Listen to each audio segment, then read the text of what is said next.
जर रक्षक असलेले पोलीसच जर भक्षक बनले तर सर्वसामान्य नागरिकांनी करायचं काय, असा प्रश्न सध्या रायगड जिल्ह्यातील माणगाव तालुक्यामध्ये असलेले निळगुण या गावाच्या एका प्रकरणामध्ये पुढे आलेला आहे. प्रकरण आहे जमिनीचं. स्वतः मालक असून देखील खंडणीखोरांनी ज्या पद्धतीनं धमकीचं सत्र सुरू केलं, माणगावच्या वरिष्ठ पोलीस निरीक्षकांकडे तक्रार करून देखील त्या तक्रारीची दखल घेतली जात नाही. शेवटी मुलावरती जीवघेणा हल्ला होतो. ते खंडणीखोर कोण आहेत आपण जाणून घेऊयात.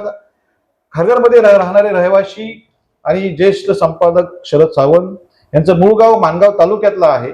तिथल्या एका जमिनीच्या प्रकरणामध्ये खंडणीखोरांनी खंडणी मागितली आणि ज्या पद्धतीनं आज त्यांच्या जीवावरती ते बेतलेलं आहे, परंतु पोलीस प्रशासन, स्थानिक पोलीस प्रशासन त्या घटनेकडे दुर्लक्ष करते असं त्यांचं म्हणणं आहे.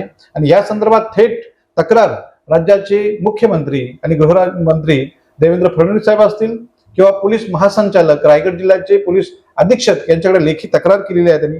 साहेब नमस्कार. काय एकूण प्रकरण आहे आणि काय सांगाल तुम्ही, सविस्तर माहिती काल द्याल. काय माहितीये का, मौजे निळगुण येथे तालुका माणगाव जिल्हा रायगड येथील 56 गुंठे जमीन माझी मुलगी ॲडव्होकेट पौर्णिमा सावंत हिने खरेदी केली होती. तर त्या जागेचे वॉल कंपाऊंड करण्यासाठी माझा मुलगा ॲडव्होकेट सिद्धांत सावंत गेला असता तेथील काही खंडणीखोर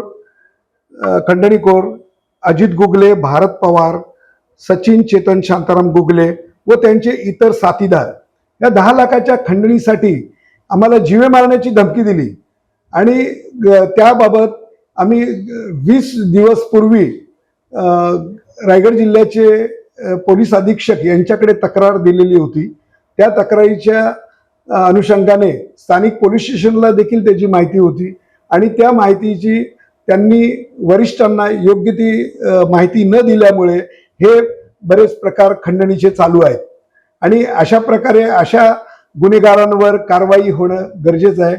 म्हणून अशा लोकांपासून मला व माझ्या मुलांना धोका आहे.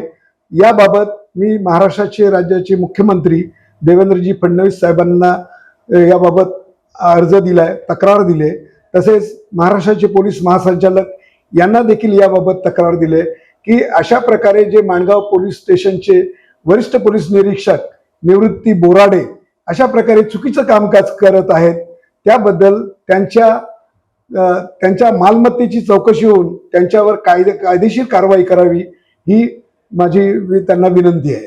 जसं तुम्ही म्हटलात की 24 तारखेला 24 मार्च 2026 रोजी जिथं तुमची जमीन आहे माणगावला, तिथं कंपाऊंड वॉल करण्याचे तुमचे चिरंजीव ॲडव्होकेट सिद्धांत गेले.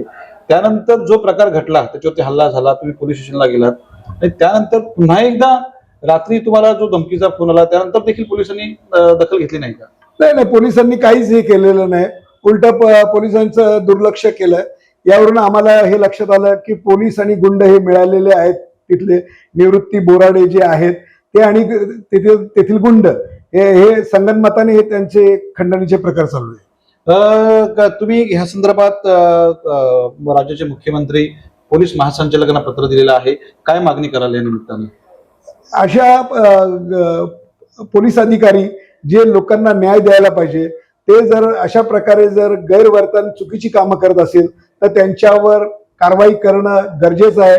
अन्यथा यांना घरी बसवलं पाहिजे अशा अधिकाऱ्यांना, ही माझी विनंती आहे. धन्यवाद. हे होते शरद सावंत. खरं तर माणगाव तालुक्यातील त्यांचं मूळ गाव आहे.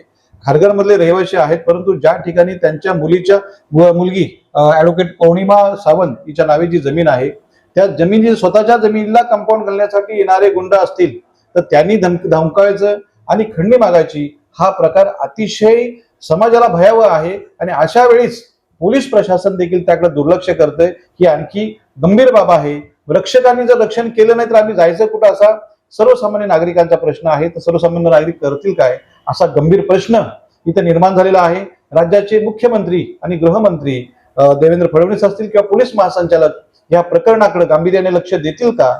जे पोलीस उपनिरीक्षक, जे पोलीस निरीक्षक, जे वरिष्ठ पोलीस निरीक्षक आहेत निवृत्ती बोराडे यांच्या एकूणच ह्यावर लक्ष देऊन योग्य ती कायदेशीर कारवाई करतील का, हा खऱ्या अर्थानं प्रश्न आहे. धन्यवाद.